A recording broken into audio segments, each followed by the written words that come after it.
Suasana duka menyelimuti rumah korban perampokan di Dukuh Pengkol, Desa Pengkol, Kecamatan Karanggede, Jumat, 30 Januari 2026, siang.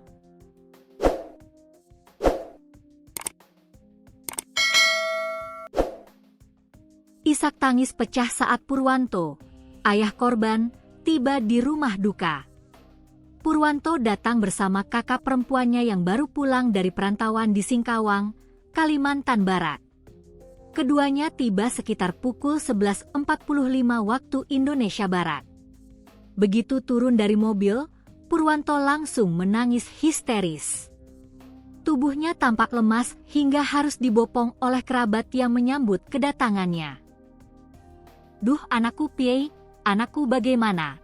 teriak Purwanto sambil terisak. Tangisan tersebut sontak mengundang perhatian kerabat dan warga yang sudah lebih dulu berada di lokasi.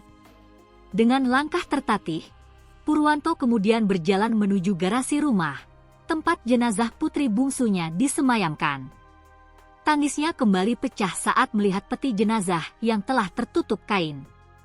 Setelah emosinya sedikit mereda, Purwanto memberanikan diri membuka peti jenazah untuk melihat sang putri untuk terakhir kalinya.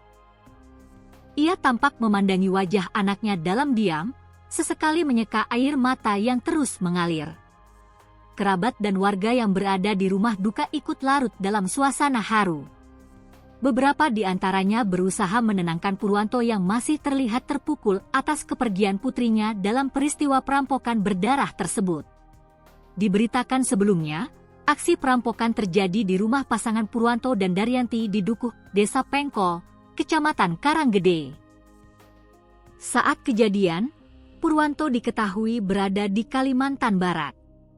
Peristiwa tersebut berujung pada tewasnya anak bungsu mereka. AO, 6, ditemukan meninggal dunia dalam kondisi mengenaskan dengan posisi tenggelam di dalam bak mandi. Sementara itu, sang ibu, Daryanti, mengalami luka pada bagian leher akibat kejadian tersebut.